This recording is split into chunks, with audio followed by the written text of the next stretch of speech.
Ang programang ito ay rated SPG. Striktong patnubay at gabay ng magulang ang kailangan. Maaaring may masiselang tema, lengguwahe, karahasan, sexual, horror o droga na hindi angkop sa mga bata.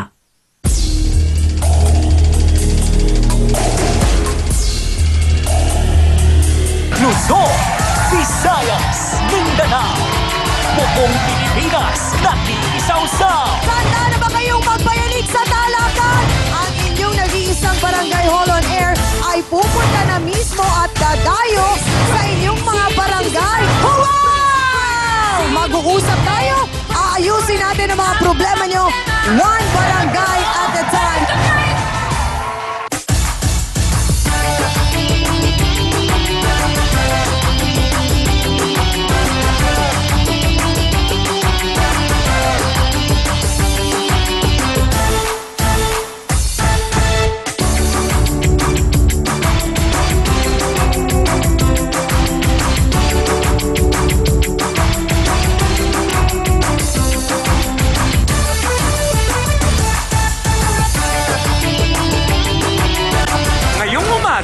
Manggahan, pwesto ng kataksilan.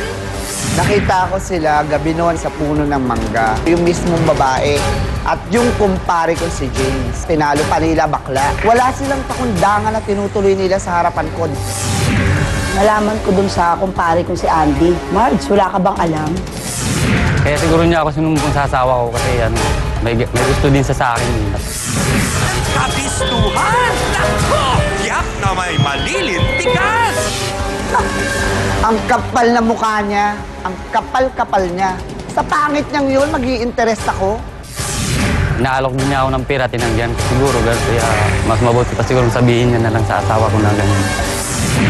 Simula ano na nangyari na yun, parang nandun yung 100% na mahal ko siya. Siguro ngayon, baka 50% hindi na siguro. Harapin natin yan at pag-usapan dito lang sa nag-iisang Barangay Hall on Air ng Bayan. Face to face!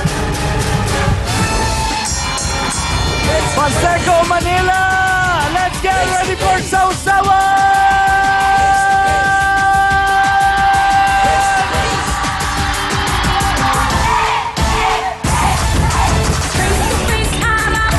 Harapan na naman tayo mga kapatid! Narito tayo sa Paseco Compound! Sugod na! Buong bayan, mag-face to face na! Nako, sila nga sana ay magbate.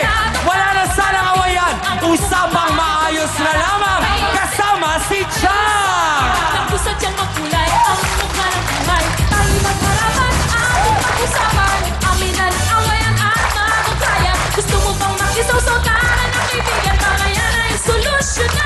Dito sa Paseco, ang paborito nyo ay... Sisimango, sinong hihintay? Ang mga problema. Huwag mong talikuran, harapin mo face to face. Hey! At ngayon, heto na ang First Lady na nag-iisang Barangay Hall on Air. Ang pambansang kapitana, Chang Ami Perez! Isang mainit na morning sa mga kapatid natin. At kamusta po sa Barangay 649, Zone 68, Paseco Port Area, Manila. Abay kung kilala ang inyong lugar bilang Kingdom of Tondo at meron kayong hari ng Tondo. Abay, hindi pa uhuli ang issue natin ngayong umaga. Bakit kanyo? Dahil makakasama natin ngayon ang hari at reyna ng Manggahan. Bakit Manggahan? Teka muna, as in nahuli kasi silang hitik na hitik ang lambutsingan sa ilalim ng puno ng mangga. Kaya lang ang problema, agoy, pareho silang may kinakasama na. Hans, ready na ba mga sausawero natin dito sa Paseco Compound? Naku, Chang, ready na. At ito ang mga usapang gustong-gusto nila. Hindi ba mga kasawsawan? B1 at B2, mukhang maasim ang mood ng mga bisitang parang manggang mga kalabaw. Handa na ba the two of you? Abay, syempre, kasama pa rin natin ang magpapatamis ng buhay ng ating mga bisita this morning, si Attorney Ben Acosta. Dr. Camille Garcia. Father Sunny Merida. Sila po ang pinakamamahal nating trio tagapayo. Kaya naman, Baseco Manila, buong Pilipinas at buong mundo, ano pa ang inaantay ninyo? Let's make it a come on! Face to face na!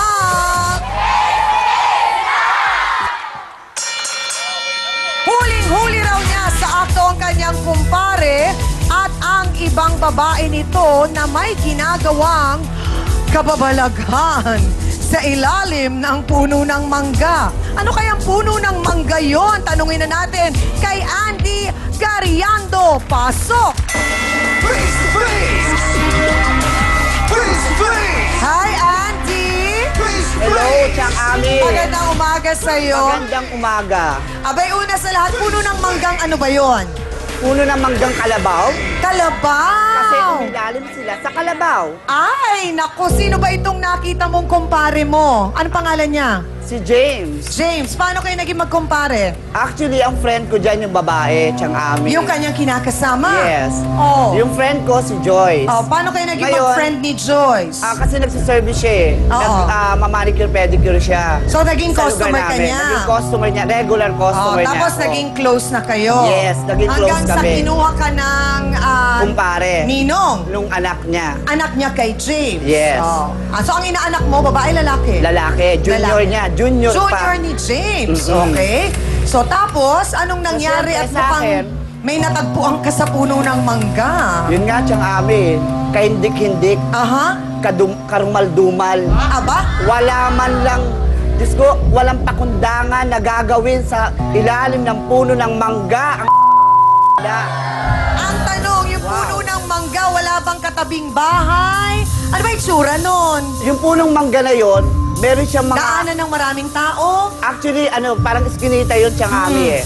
Meron yung mga may nagtitinda doon ng mga drum, plastic drum na malalaki. Oo, okay. Yung bahay doon, malayo pa. So Okay. daanan lang talaga siya. Ang matatanaw mo lang doon yung tindahan na pinagloloadan at saka yung Xerox machine. Okay. So, bakit ka naman nadaan doon nung Doon kasi araw ang na daan yun? ko. Oh. Doon talaga ang Saan daan ka namin. papunta? Sa bahay. Okay. Pauwi ako. Tapos, mga anong oras ito? Tanda mo?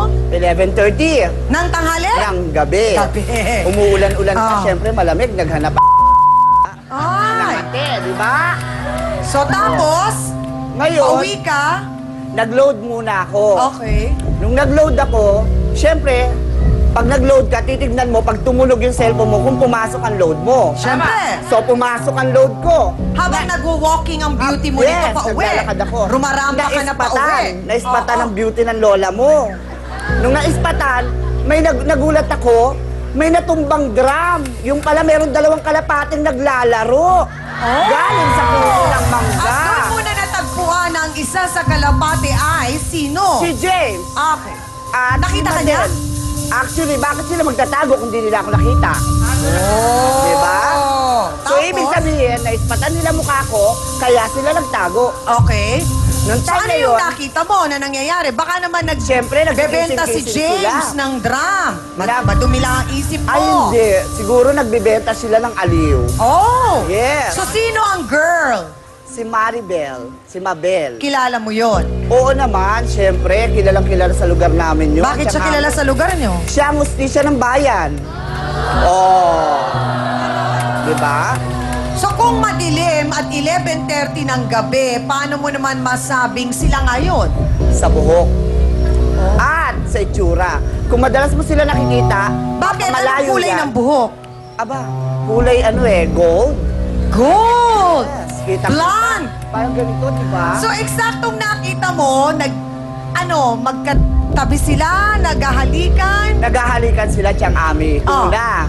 Okay. Tapos, siyempre, nakita ko, Nagtago ka ba? nagtago ko eh. Oh. Siyempre, kunyari, hindi ko na sila napansin. Nagtago ko. Aba, walang isang segundo lumabas. Okay. Aba, hindi pa naiyak. Pinagpatuloy pa. Hanggang sa inaangat-angat yung di ba?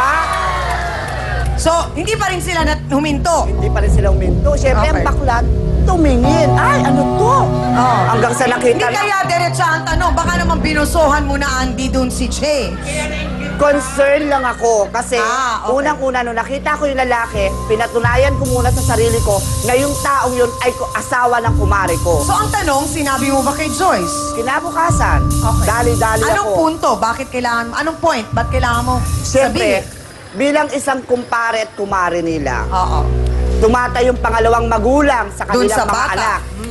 Ano ba ang magiging silbi mo? 'Di ba? Hindi para sirain ang pamilya nila. Kundi dapat niyang malaman kung anong ginagawa ng asawa niya na wala namang hanap buhay. Umaasa lang sa Kay pera Joyce. ng asawa niya. 'Di ba? Anong reaksyon ni Joyce nung sinabi Nagulat mo? siya sa akin. Siyempre, ako kumpare niya, nung nagsalita na ako, naniwala na siya. So for sure, kinausap niya si James. Kinumpronta ka ba ni James? Wala kaming kumprontahan ni James, pero may mga pambabanta siyang ginawa sa akin sa cellphone ko. Ay, ano ang mga pagbabanta na Sabi yun? niya sa akin, pag nakita niya ako, ingat-ingat ako, baka hindi niya alam ang gagawin niya sa akin.